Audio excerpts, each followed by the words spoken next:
Welcome to the Washington Watch News Desk. I am Sarah Holliday, bringing you today's top stories. Is President Donald Trump's Middle East tour reshaping the region? Just 2 days in and lots to report. In Riyadh, Trump sealed a historic $142 billion arms deal with Saudi Arabia. It's packed with advanced weaponry and missile defenses to counter Iran. Trump scored a $600 billion investment for the U.S., and he's also pushing to expand his 2020 Abraham Accords, urging Saudi Arabia to join the Israel-Arab Peace Pact. The historic Abraham Accords that we're so proud of, all the momentum was aimed at peace, and it aimed very successfully. It's been an amazing thing, the Abraham Accords. It will be a special day in the Middle East with the whole world watching when Saudi Arabia joins us.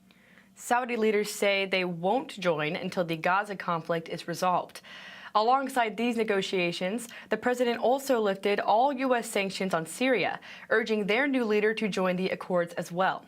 Today's stop, Qatar, where more possible deals await. As Trump's tour unfolds, one question looms. Can his deal-making truly transform a region long marked by anti-American and anti-Israel sentiment? The answer is unclear, but the stakes couldn't be higher. Turning stateside, Trump's immigration crackdown finally notched a victory. A federal judge in Pennsylvania is green-lighting his use of the 1798 Alien Enemies Act. What for? To deport members of the brutal Tren de Aragua gang. This historic ruling is the first to uphold Trump's revival of the centuries-old law, and with it, he's granted authority to expel non-citizens deemed national security threats. Several court battles have already stalled much of Trump's agenda, but supporters celebrate this decision as it aids the administration's criminal crackdown. Critics claim it could open Pandora's box. Meanwhile, legal experts believe it may set the stage for bolder deportations in Trump's law and order mission. We're going to have a very dangerous country if we're not allowed to do what we're entitled to do. And I won an election based on the fact that we get them out, and we've done an amazing job. The White House is gearing up to fast-track deportations to help ensure Americans are safe. Now, in a somber development, New York is close to becoming the 11th state to legalize assisted suicide. The Medical Aid in Dying Act allows terminally ill patients to end their lives with a physician's help. This passed the Assembly 81 to 67. The Senate is nearing a floor vote. Maybe it's not so shocking. A 2024 poll showed 72% of New Yorkers support euthanasia. Here's a snapshot in the Assembly. How am I supposed to feel confident when I'm in the hereafter that no one will trick or induce or coerce or push my daughter, who's in a very vulnerable situation, into killing herself? To live in constant, agonizing pain is just unbearable, and there is no quality of life. The New York Alliance Against Assisted Suicide warns, with this act, which doesn't require in-person examinations, New York might become a destination for suicide tourism. Like many, this debate clashes what some perceive as personal autonomy with what others recognize as the sanctity of life. One final story today, a new poll confirms that President Trump is winning hearts and minds on the transgender debate. 68% of Americans agree that biology determines whether someone's a man or a woman, marking a notable rejection of gender ideology. Trump's executive orders in this area are clearly resonating with a 52% approval rate. And many Americans don't want their tax dollars fueling these practices either. 66% oppose public health insurance programs covering the procedures for minors. 55% oppose coverage for adults, too. 46% want these drugs and surgeries banned for minors altogether, regardless of who pays for it. Critics call it divisive, but supporters say it's just the beginning of a return to reality. And those are today's headlines. I'm Sarah Holliday. Up next is Washington Watch with Tony Perkins, and we're back tomorrow with more stories that matter.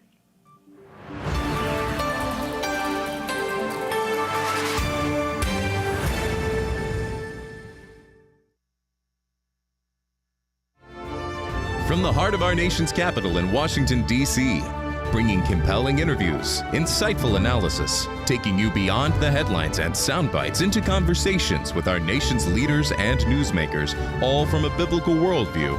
Washington Watch with Tony Perkins starts now. Big abortion providers are not a healthcare provider, they're an abortion business. Under this legislation, big abortion providers can continue their activities with private dollars, but the organization would no longer be subsidized by the federal government. That was Tennessee Congresswoman Diana Harshbarger earlier today as a House committee continued working through the details of the One Big Beautiful Bill. Welcome to this May 14th edition of Washington Watch. I'm Tony Perkins. Thanks for tuning in. House Speaker Mike Johnson says the process remains on track. Back in January, I said that we would try to do this as quickly as possible. We're still on target to hit that Memorial Day deadline, which people balked at when we first said it. The American people are counting on us to get this done and get it done quickly, and we are on target to do it. The Speaker also weighed in on the recent altercation involving Democratic lawmakers at an ICE detention facility in New Jersey. Instead of condemning the action, of course, the Democrat leadership in the House sent out a statement of support. My friend Hakeem Jeffries said, quote, "We will never bend the knee." To bend the knee to what, Hakeem? To ICE? Come on. We'll talk with Georgia Congressman Buddy Carter about that incident last Friday and a bit more. Also today, a significant free speech case is unfolding in Missouri. Alliance Defending Freedom appeared in federal court challenging a Kansas City policy that prohibits counselors from counseling children experiencing gender confusion. We'll get the details from Hal Frampton, senior counsel with ADF. And speaking of gender policy, some in Congress want you, the taxpayers, to fund transgender procedures that, according to a growing body of research, are not only ineffective, but often harmful. We'll hear from Mark Mitchell, Vice President of Operations and Chief Pollster at Rasmussen Reports, about where the American people really stand on this issue. And finally, President Trump continues his Middle East trip today. Does this trip sideline Israel at all? No, not at all. No, this is good for Israel. Having a relationship like I have with these countries, the Middle Eastern countries, essentially all of them, I think it's very good for Israel. That was President Trump aboard Air Force One earlier today en route to Qatar. We're going to check in later with CBN's Middle East Bureau Chief Chris Mitchell, who is in Jerusalem. And so we'll get a perspective on how those in Israel are viewing this Middle East trip by President Trump. The website, TonyPerkins.com. Better yet, download the Stand Firm app.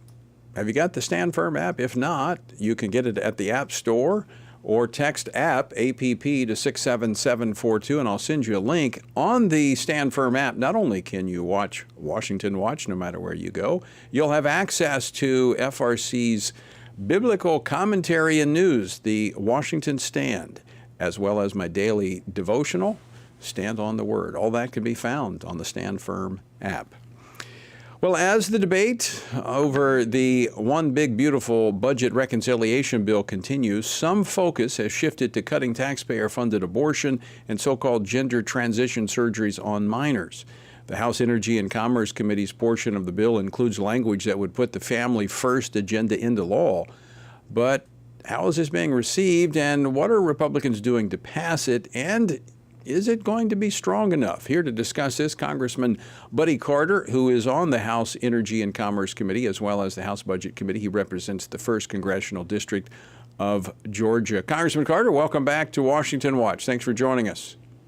Thank you, Tony. Always a pleasure to be with you, man. I know that votes are happening on the House floor, so you stepped off the House floor to give us a call. You were in the Energy and Commerce Committee meeting today as your portion of the reconciliation bill is being marked up.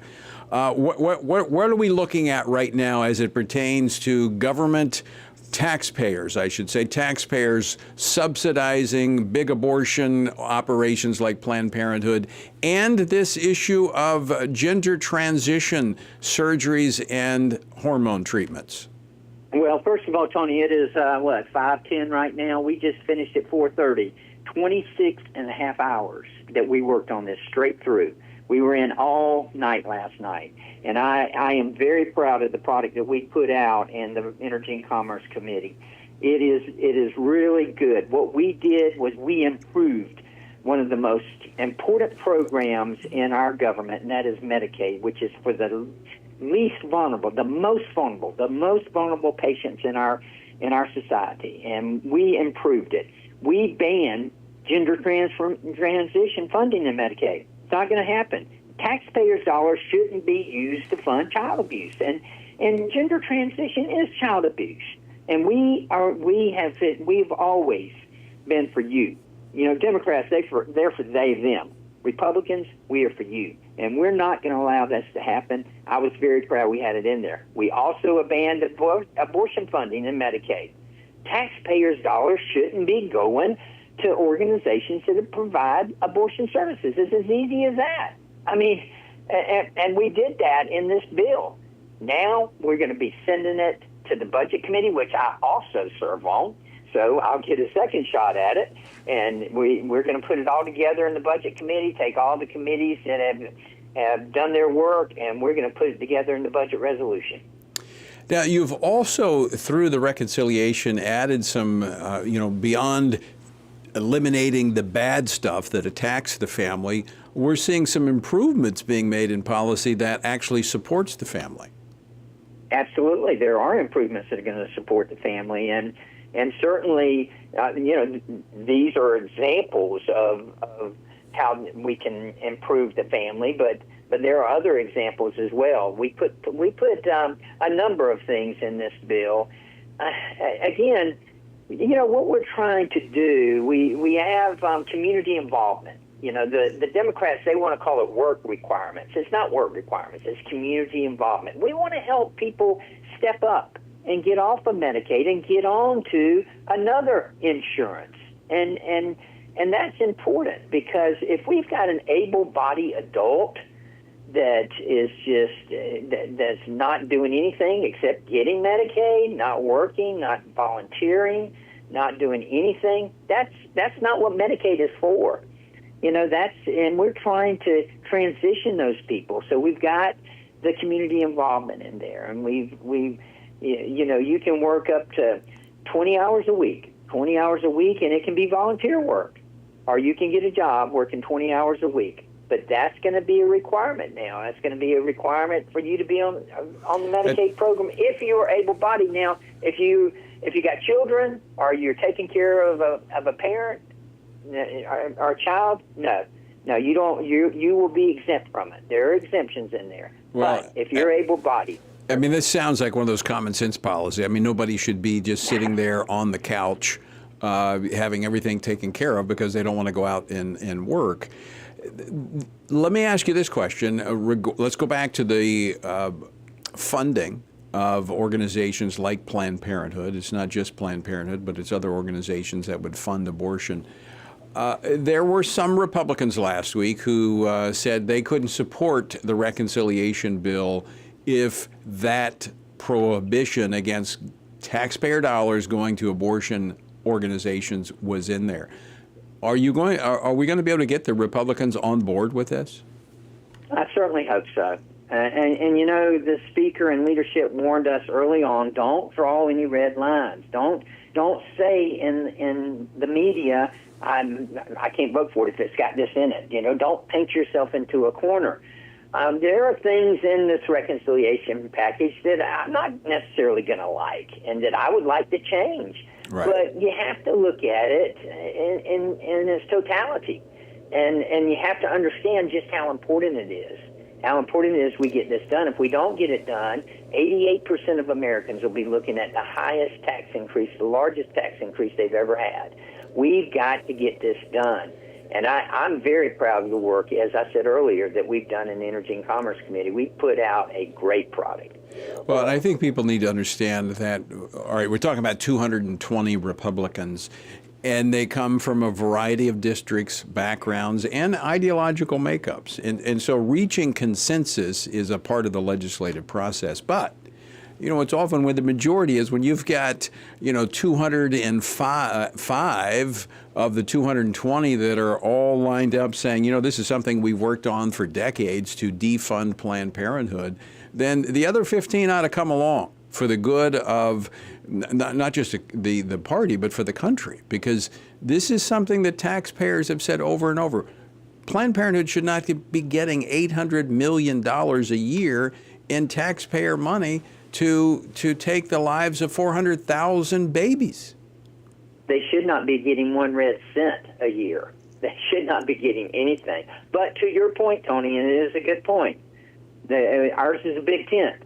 You know, it's a very diverse conference. And yes, we've got some people in swing districts and swing seats that, you know, they've got some strong feelings. And then we've got some other people in deep red seats, and they've got strong feelings. Right. And, you know, at the end of the day, we're all on the same team. We're all trying to achieve the same thing, and we need to understand that. We need to come together. Well, and it's just like you said, there's going to be some things in this bill that you do not particularly care for, but you recognize that it is a consensus-building process. And having served in the legislative body, I understand how that works. I want to shift gears, Congressman Carter. 3 Democrat representatives, members of Congress from New Jersey, recently had a run-in with the authorities near an ICE detention facility in New Jersey. Homeland Security Secretary Kristi Noem says these members of Congress committed felonies on the premises. What's your take on this? I think they have lost their mind. The radical left has lost their mind. They'd rather raid an ICE facility and defend criminal illegal immigrants than represent their own constituents. Are you kidding me? And yes, Kristi Noem is exactly right. They have Representative Watson, Coleman, Menendez, and McIver. They should be taken, their committee assignments should be taken away. Now, and for the last 26 and a half hours, I've been with Representative Menendez, and nice fellow, like him fine, but hey, he shouldn't be on Energy and Commerce with us. He should be removed from that. I'm on that committee for serious work. These clowns, unbelievable that they've done this. And yes, there should be repercussions on this. We teach our children that actions have consequences, and they need to understand that. Congressman, I know you need to go vote. You got about a minute left to go cast this vote, so I appreciate you joining us there from the cloakroom, and always great to talk with you, Congressman Carter. Thank you so much.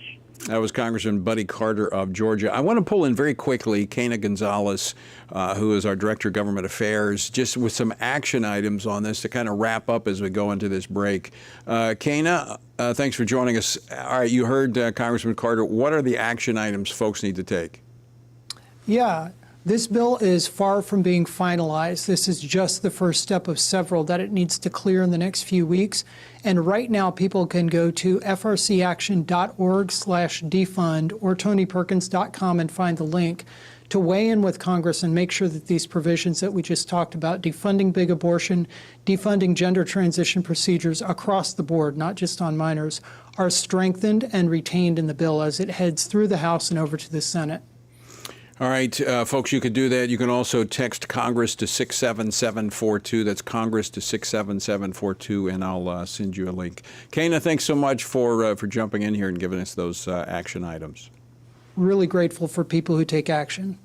And Kana could use the backup. He's up on the Hill every day working with members and the staff on these issues. So help him out. Text Congress to 67742. We're going to talk more later about the whole funding of this gender transition and where the American people stand on it. All right, don't go away. We're coming back with more Washington Watch on the other side of this break.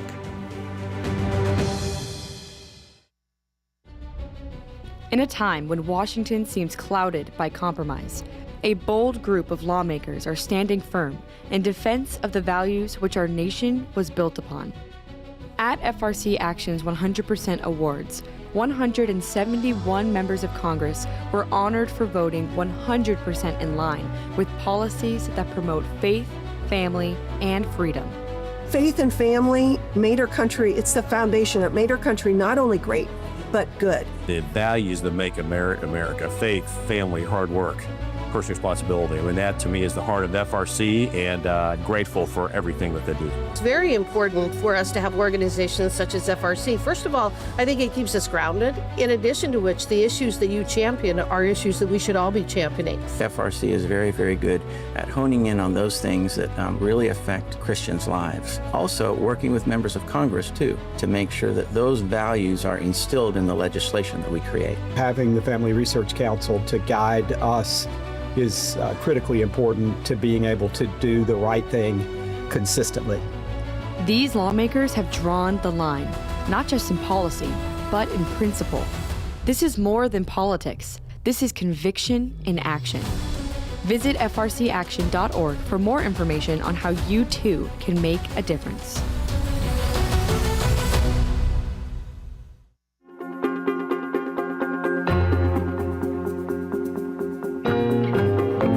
Jennifer, it's so exciting to be here with you today talking about our new book, Embracing God's Design. Who is actually going to benefit from reading this book in your view? There's so many different audiences that can benefit. The first one are counselors themselves, right? Because we have some material in there where we really address the gender dysphoria diagnosis and what is wrong with it. We have information for people who are wanting to go back to embracing God's design for their life. This is really magical to have the therapist and the individual who suffered come together and write about why this is happening and why we're seeing this. And we brought all of that experience to the table. We want to see people walking in the fullness of who God has called them to be and not a false identity. Pre-order today at embracethedesign.com. Looking for a trusted source of news that shares your Christian values? Turn to the Washington Stand, your ultimate destination for informed, faith-centered reporting. Our dedicated team goes beyond the headlines, delivering stories that matter most to believers. From breaking events to cultural insights, we provide clear, compassionate coverage through a biblical lens. Discover news you can trust at the Washington Stand, where faith and facts meet every day.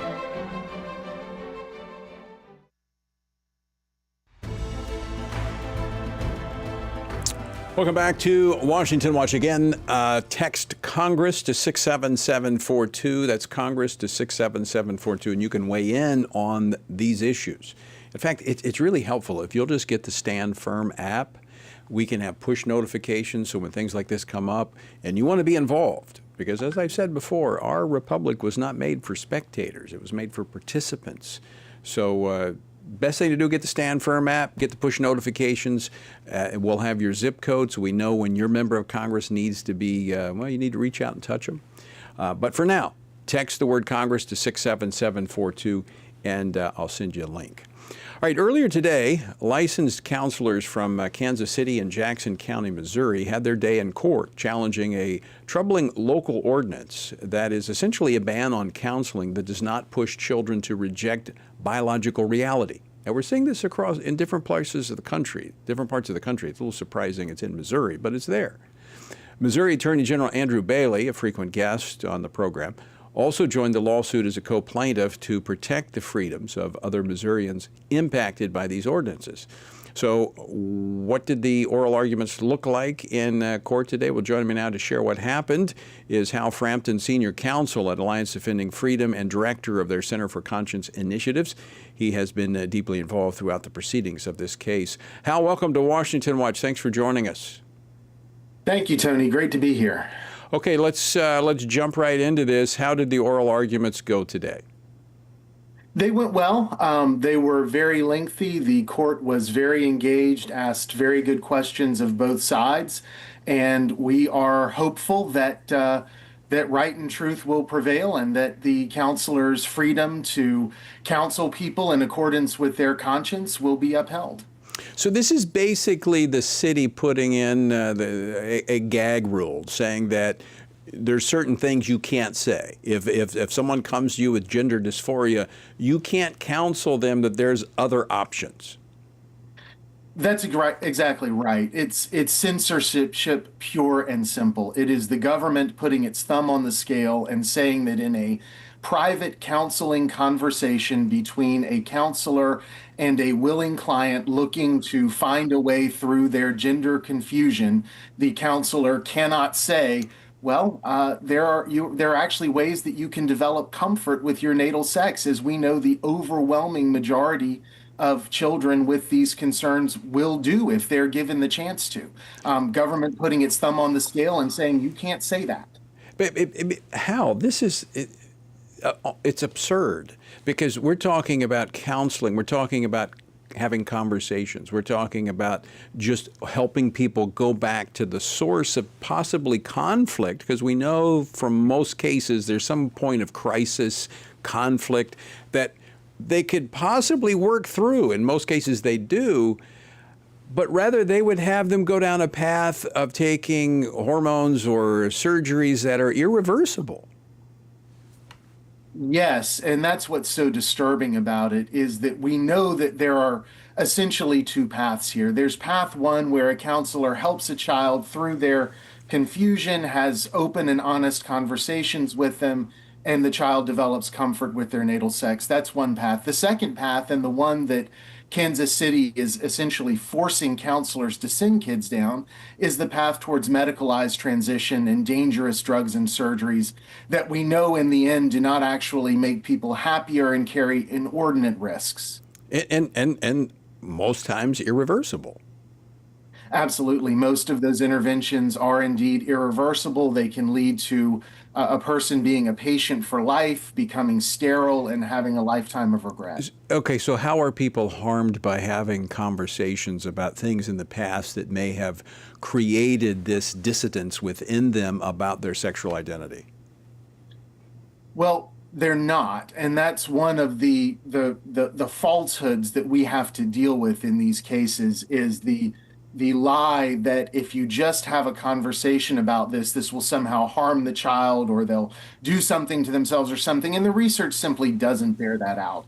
There's no evidence that having conversations is remotely harmful. And in fact, the emerging evidence is that it's helpful, and that it helps children ultimately understand themselves better and understand who they are and who God made them to be. You know, Hal, I know it's always hard to read the courts, but oftentimes based upon how the justices or the judges engage in the conversations and the questions they ask, you know, you try to predict which way they might be leaning. What kind of conversation took place? What were the questions that were being asked in the courtroom today? There were a lot of probing questions, some about the issue that you and I just talked about, whether there really is evidence that these kinds of conversations harm anyone. And we pointed out that that evidence doesn't exist, and we've submitted a great deal of research on that point. So we never want to try and predict an outcome, because you never know, but we were encouraged with the level of engagement and the fact that the court seemed to be working through all of these issues carefully. You know, how I mentioned this earlier, I would be nice to say that this is a one-off, that this what's happening there in Kansas City is unique, but it's not. We see this happening in jurisdictions across the country. We do, and one of the things that we really take hope from is that the Supreme Court is going to deal with this very issue in the fall in another case that we are involved with, the Childs case out of Colorado, where the state of Colorado has a law very similar to Kansas City's ordinance there. And we're very encouraged that the Supreme Court granted cert, agreed to take that case, and we'll hear all of these arguments and hopefully hand down a decision affirming that, yes, indeed, counselors have a First Amendment right to have these conversations with struggling kids. It's amazing. This is where we have come to. But this is really an extension of the cancel culture, just wanting to silence that which they cannot confront with truth and facts. So they just want to silence it. And this is such a revealing example of that. And that's why we have to advocate for the truth, and why I'm so grateful for Alliance Defending Freedom, and that you're out there fighting for the freedom of speech and religion all across this nation, and literally around the world. So, Hal, thanks so much for taking time to join us today. Thank you, Tony. I really appreciate it. And folks, be praying about this. As Hal mentioned, not only do we have these cases around the country, but we have the Supreme Court taking on this issue. And we need to pray. Never underestimate the power of prayer. In fact, as Christians, as followers of Christ, we've been admitted to the bar of heaven. Okay, just as we have attorneys that go into court and argue these cases, we have the ability to boldly approach the throne of grace and appeal to the King of Kings, to the one who, literally, the court of heaven is what moves the government of man. And so pray for these things. All right, don't go away. We're back with more Washington Watch after this. At Family Research Council, we believe religious freedom is a fundamental human right that all governments must protect. That's why FRC President Tony Perkins went to Capitol Hill to testify on behalf of persecuted Christians in Nigeria. Islamist terror groups target Christians and other religious minorities in Nigeria with brutal violence. Representative Chris Smith, who chaired the hearing, said 55,000 people have been killed and 21,000 abducted in the last 5 years alone. The congressman also stressed that 89% of Christians in the world who are martyred are from Nigeria. Yet the government of Nigeria has failed to make progress against religiously motivated persecution of Christians despite religious freedom being enshrined as an essential human right in their constitution. Tony Perkins called for the United States to send an unmistakable message. This is systematic religious violence. Nigeria must be redesignated a country of particular concern. Biden administration's removal of this designation was a reckless mistake that emboldened the very terrorists who are slaughtering Christians. Redesignating Nigeria will enable the U.S. government to pressure Nigerian leaders to protect vulnerable Christians. These are not just numbers. These are fathers, their mothers, their children, their families. Bishop Wilfred Anagabe risked his life to speak out, sharing firsthand accounts of the danger faced in his church district in central Nigeria. We live in fear because at any point it can be our turn to be killed, but to remain silent is to die twice. So, I have chosen to speak. FRC is calling on President Trump to act now to promote religious freedom around the globe and speak up on behalf of Christians in Nigeria.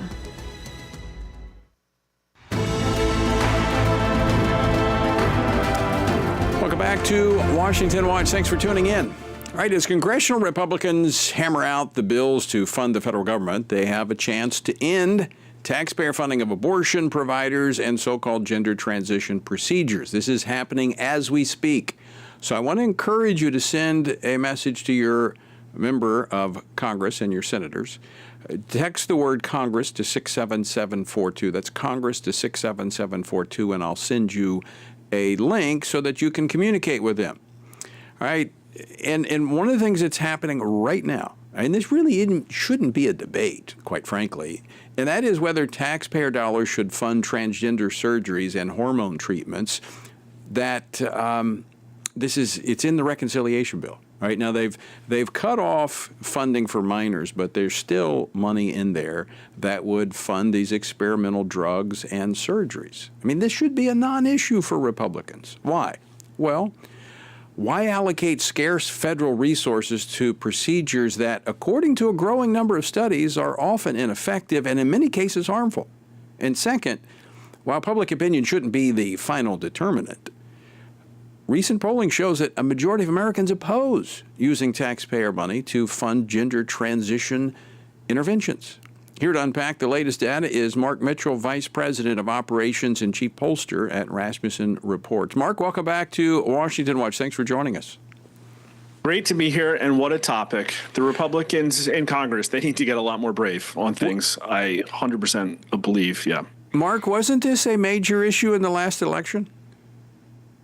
Absolutely. In fact, we were polling on it in the fall. One of the things that Kamala Harris was supporting was taxpayer funding for transgender medical treatments, and voters overwhelmingly opposed it. I'm looking at numbers: 64% oppose, 52% strongly, only 28% are in favor, only 12% are strongly in favor, and none of the Republicans won it. 84% oppose this thing, 75% strongly. But here's the thing. I've talked to some of these offices down in D.C. The Republicans, I don't even think, believe in polling. because nobody's coming to me and asking for these crosstabs. And I've been doing these issues for years. And these polls are not getting done by anybody, not any of the 501c3s. They're losing on issues like abortion. They're losing on issues like why don't we have E-Verify? It's overwhelmingly popular. They should just pass the law. This is another example. All right, let me go back. Let me get you to clarify this. You said they're losing on the issues like abortion and this. In what way? Well, for instance, you have Republicans undercutting each other because they're not anti-abortion enough, and why don't you support 100%? But people have to understand the realities and where the Overton window is. And if you wanted to win on a topic like abortion or a topic like the transgender stuff, you would pick the no-brainers that everybody supports, and everybody opposes late-term abortion. That's a winner. Like, go after that. And everybody opposes transing the kids, going after the kids, having taxpayer funding. Like, these are obvious because it's a little bit more mixed. If you just ask somebody, do you support transsexualism? You'll get a lot more muted results, but they're begging for Republicans to take action on this stuff. So when it comes to, I agree with you, where you find is your strongest point and you build from there. And when you look at taxpayer funding of these initiatives, whether it's abortion like through Planned Parenthood or it's the transgender experimental treatments, that's where I think you find your strongest point. But you're doing the polling. Am I correct? Absolutely. That's how you do it, because these are no-brainers. And listen, Donald Trump won on a whole lot of no-brainers. Border invasions, super unpopular, right? Transing the kids, super unpopular, overspending in the government. But the problem comes back to Donald Trump has really great favorability numbers right now. The right direction polling for our country is off the charts, better than it's been in 20 years. But Congress is getting rated poorly, especially by Republicans. And that is a really bad formula for the midterms. Only 16% of Republicans rate Congress excellent right now. And do you agree or disagree with his statement? Republicans in Congress are not delivering on the mandate given to them by the American people. And 60% of Republicans agree with that statement, 25% strongly, only 13% strongly disagree. These numbers are going to get worse. They haven't really been in session. They haven't really passed legislation. They're not going after the obvious stuff. Like, why haven't we gotten these things like the SAVE Act? Why haven't we put things like E-Verify into place? Why haven't they codified any of his anti-LGBT executive orders in the law? Like, let's up the pace. Well, and that's why reconciliation is so important, because so much of that is rolled into this reconciliation. But what you have, the outliers that are kind of dragging this process with just a few votes to spare, are those in blue states and these what they might call swing districts that are afraid. But you're saying when you look at Republican voters who would be voting in these primaries, they're amped on these things. Well, especially blue states. Listen, I would stick to Donald Trump's platform because it's overwhelmingly more popular than he is. All of the parts of the MAGA agenda are essentially 60, 65% issue, and Donald Trump's only got a 52% favorability rating. I talk to candidates in the blue states, and they say, man, the establishment Republicans just want to run squishy moderates. And I've done the polling. If you ask people who vote in Republican primaries in these states, would you rather have an America First Trump Republican or a traditional Republican? People say Trump Republican overwhelmingly, and just culturally in almost all of these states. I've done polling in places like California. Guess what? Californians are overwhelmingly against late-term abortion too. The problem is their leaders just frame it in a way that they get the support. Well, I would think in these blue states, they see the results of bad policy, and so they're eager to embrace, as you said, America First policies, not necessarily, Donald Trump's polling is not the same as his policies. It's the American First policy agenda that drives that support. Mark, we're out of time. I want to thank you for joining us. Always great to talk with you, and we'll continue to track these issues because I think they're only going to get stronger.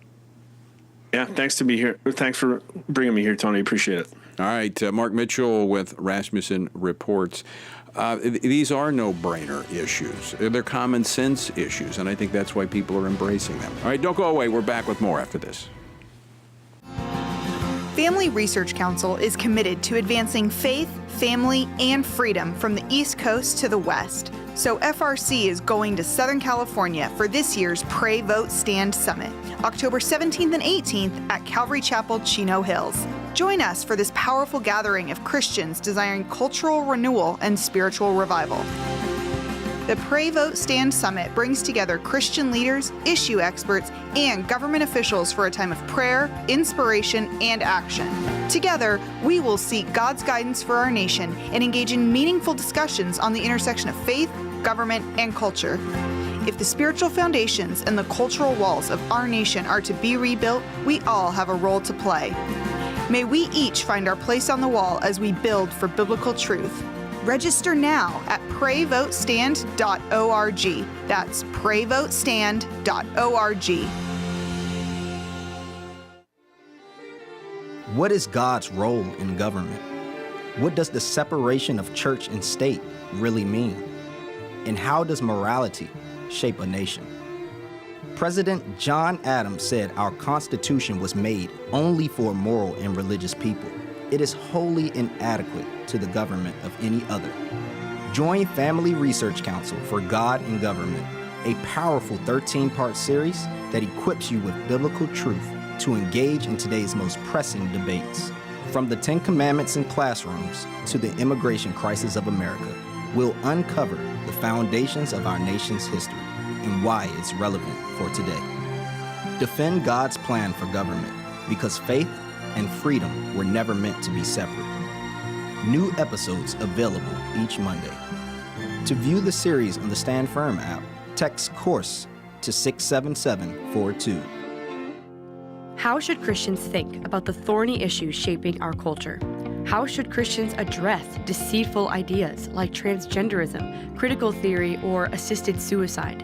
How can Christians navigate raising children in a broken culture, the war on gender roles, or rebuilding our once great nation? Outstanding is a podcast from the Washington Stand dedicated to these critical conversations.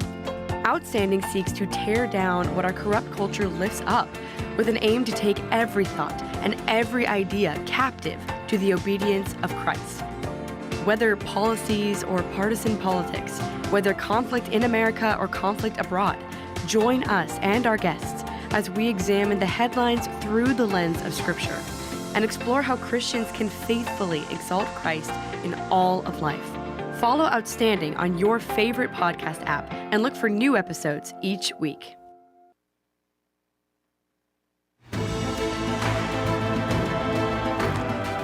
This is Washington Watch. I'm Tony Perkins. Glad to have you with us. All right, let me again give out the text of the word Congress to 67742. That's Congress to 67742. So you can weigh in on this reconciliation bill, encouraging Congress not to fund organizations like Planned Parenthood and not to fund these transgender procedures. It's crazy. Republicans should not be supporting that. So text the word Congress to 67742. I'll send you a link which will then help you connect directly with your member of Congress. Our word for today comes from the prophet Haggai. Thus says the Lord of hosts, these people say the time has not yet come to rebuild the house of the Lord. Is it a time for you yourselves to dwell in your paneled houses while this house lies in ruins?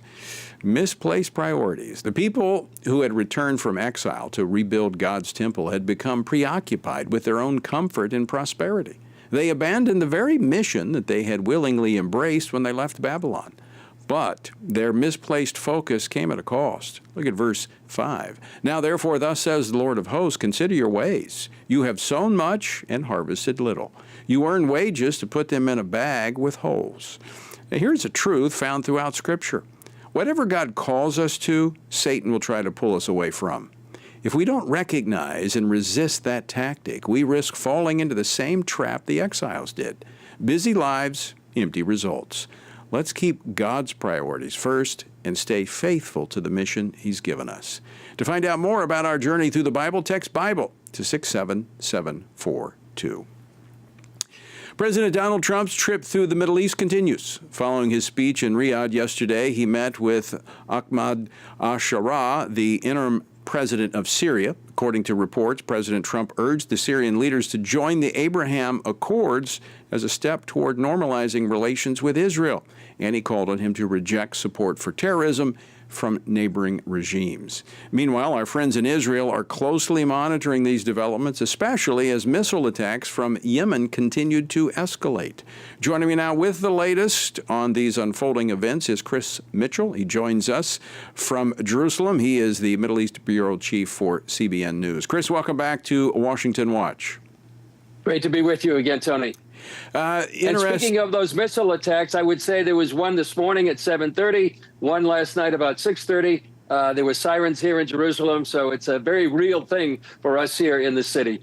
Now, I want to point that out, that, you know, when we've seen these attacks from Gaza, and I was talking to a member of the Knesset, there were a couple of rockets that were fired from Gaza, but these are missiles, much different, coming from Yemen, and usually Jerusalem has not been affected by many of these attacks, but that's changed with these attacks coming from the Houthis. Yeah, last night, like I said, there was a ballistic missile and another one early this morning. Thankfully, they were both intercepted. But what that does is you have a couple of million people that are running the bomb shelters. You know, all of us in the office today, we're talking about where you were when the siren went off. Our production manager has to take his 3 little children into the staircase. So it's a very real threat here. Thankfully, most of them are intercepted, but you know, some have come through, like a couple of weeks ago at Ben Gurion Airport. You're right. That was like a day or so after I was there at the airport that struck, and that's actually affected travel. Many airlines have, in fact, the United, which I was flying on, has suspended their flights into Israel. So this has an impact upon Israel. Very much so. And almost every day, Tony, the airlines come out with a new time where they're going to delay their flights. And it just keeps going on and on. You know, Delta, I think, is back into June right now. But so it does have a big impact on tourism here for sure. So let me just start with that point. I want to get to the Syrian leader and the meeting that President Trump had with him. But prior to him going to the Middle East, the president or the Trump administration negotiating with the Houthis to end the attacks on U.S. shipping. But Israel was left out of that agreement, and we're seeing what appears to me to be an escalation of these attacks from Yemen. Yeah, they've decided Yemen certainly did not agree that it would stop attacks on Israel, and it wasn't part of the agreement with the United States. There have been an increase in the last several weeks. I think at about 31 in the last couple of weeks. Actually, since the beginning of when the ceasefire ended, the Houthis decided to continue their ballistic attacks against Israel. So they haven't stopped, and it wasn't part of the agreement with the United States. So how does Israel view that? I mean, are they a little concerned that America kind of looked after its own interest without looking out for the interest of our closest ally in the region? It is disconcerting to people here in Israel, and it's not the first time. It's not the only issue, I think, in the last few weeks. The Houthi agreement that did not include Israel, the Iranian nuclear deal that Israel's not a part of, this negotiations, this idea of Saudi Arabia normalization, seemingly something that Israel's not a part of. But yeah, it's been disconcerting, I think, and very troubling for people here in Israel in these particular cases. Well, let's talk about the last 36, 48 hours as the president's been in the region, meeting in Saudi Arabia, as I mentioned earlier, meeting with the new interim Syrian leader, a meeting in which even the Turkish president, Erdogan, was a part of. And I think the president acknowledged that he took this meeting with the Syrian leader, a former member of ISIS, al-Qaeda, at the urging of Erdogan. That is, when you look at that region, Erdogan and Turkey, they have a clear objective to reestablish the Ottoman Empire, the Caliphate. That is seen as a threat to Israel, is it not? Well, it is. I mean, Erdogan has a long-standing dream of reestablishing the caliphate that had been destroyed after World War I. It had lasted for 400 years. So that has been his dream. He said that in his rhetoric. He actually spoke to the Turkish parliament today, thanking President Trump for his agreement to meet with Shura. And he was part of the conversation yesterday with Mohammed bin Salman, President Trump and the new leader of Syria right now, Shara. What troubles people here, Tony, I think, is his background. He was a member of Al Qaeda. He has been part of what's called HTS. That was the group that took over from the Assad regime, and he has since disbanded it. Many people wonder his new makeover.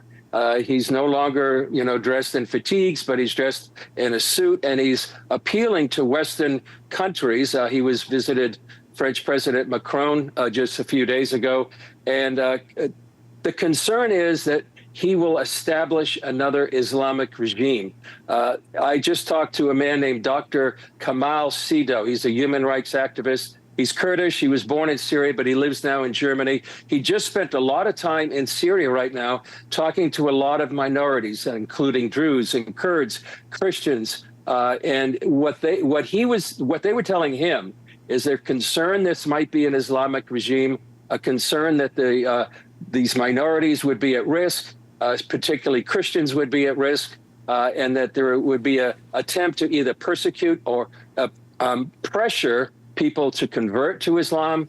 And so that is the balance that right now people are wondering, will Shara become more Western in not only in his dress, but in his behavior? And the other thing is that what Dr. Sido was telling me that really Turkey has a great influence there in the government, and that many of the members of the government, are Turkish. He was warned when he was in Damascus to be careful what he said on the phone because of the Turkish police and Secret Service. So it's troubling and concerning, and certainly that's what Israel, as soon as the Assad regime fell and they saw what was being taken over, they destroyed much of the Assad military, not wanting it to fall into the hands of this new regime. So as you interact with those there in Israel, kind of assessing the last 36 hours as President Trump has been in the region, is there a shifting of power or a regaining of standing by some of these nations that the president has been interacting with? Well, that's the assessment of some, is that Israel is sort of becoming diminished in a sense. Many of these other powers like Saudi Arabia, Qatar, where he is today, UAE, will he be going in probably just a few hours, gaining influence and prestige with the United States, while Israel is trying to finish its war with Hamas in Gaza.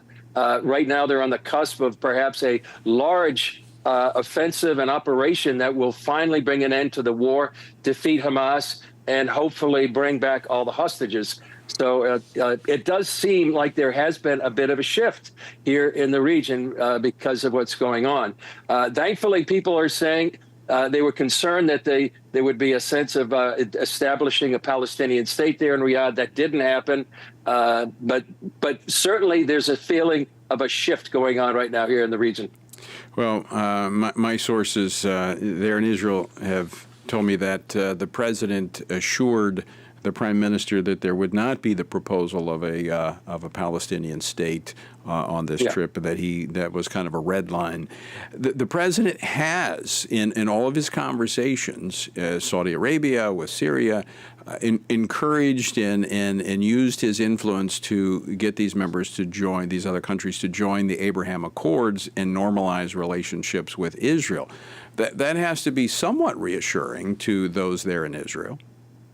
Yeah, for sure. And Saudi Arabia would change the whole region for sure. The Israeli President Isaac Herzog said nothing better would he have than he could shake the hands of Mohammed bin Salman. If there were the Abraham Accords joined by Syria, that would be a game changer as well. Right now, I would say there's a strategic concern by Israel, and they want to be cautious about what's happened and maybe cautiously optimistic. But that would be a game changer if all these nations, as President Trump is encouraging them to join the Abraham Accords. And I would say as well, there were 5 criteria that the president set forth, or the White House did, of what they want to hear from Syria, and that would including, expelling most of their or all of their foreign terrorists and changing their attitude toward terror and coming against terrorism in the region. Chris Mitchell, let me ask you about Iran, because that also has been a topic President Trump has brought up repeatedly as he's been asked about it. He's made very clear that Iran has to give up their nuclear plan. But the Secretary of Energy, Chris Wright, told CBS News that he anticipates a deal with Iran by the end of the year. Is there that much time, or does something have to happen sooner? Well, a lot of people think there may not be that much time for a couple of reasons. First of all, they believe Iran, despite the talks, is pursuing enriching uranium up to nearly military grade uranium. That would be enough to make the amount of uranium they have would enough to make several nuclear weapons. That's one thing. The other thing is that right now, currently, Iran is vulnerable to any military attack because of what happened last year with many of their air defenses being destroyed by Israel, not only in Iran, but also in Syria. So there does seem to be a window of opportunity right now. I'm not sure it's going to last till the end of the year. And a lot of people are wary of Iran because they're master negotiators, and they're excellent at dragging out these negotiations while they continue their nuclear program. That's many ways that's what Iran is so good at, and that's why the concern is here is that the window of opportunity may not last that long. But that leaves Israel somewhat in a bind with a ticking clock, but yet at the same time, they can't move without at least a green light or a blessing from the United States. They don't want to get crossways openly with the Trump administration. Yeah, that's why it's such an awkward position for them right now. They're certainly looking at the negotiations now, and there have been 4 meetings, and yet they don't want to go against and preempt those negotiations. Well, President Trump really does want to reach a deal, but what would the deal mean? Would it mean reducing their amount of enriched uranium, or would it mean what some people say is an elimination, a destruction of the entire nuclear infrastructure? I understand today there was a letter written by senators and congressmen that would be what they want to see. They want to see like a destruction of their whole nuclear program. And but it seems like these negotiations are talking about things that would be less than that. And certainly Israel is wanting, and Prime Minister Netanyahu said they want what's called the Libyan model back in 2003 or 4, where Libya's nuclear program was completely destroyed. And that would be the best thing that Israel would prefer. Final question for you, Chris Mitchell. We got about 30 seconds left. I know a lot of folks there in Jerusalem, many Christians are there in Jerusalem and in Israel just praying, spiritually discerning what is going on. How should Christians back here in the United States and elsewhere be praying right now, given what is unfolding in the Middle East? Tony, I would say pray for the peace of Jerusalem. Pray that God would continue to protect his people here in this country. Pray that there would be peace in the region like President Trump is advocating for. Pray for great wisdom for Prime Minister Netanyahu of the Israeli government, and especially for President Trump as he navigates the Middle East. Give him wisdom for what he needs to do or not do. Pray also for our good friend Mike Huckabee, new ambassador here to Israel, for wisdom for him. And I think that would be that God's purposes would be fulfilled here in the region and not the plans of man. Absolutely. That's what we want to pray for God's plans and purposes to be accomplished through his people. Chris Mitchell, always great to see you. Thanks for joining us. Great to be with you, Tony. And folks, I want to encourage you to do just that, to pray. All right, we're out of time for today. Thanks for joining us. Until next time, keep praying.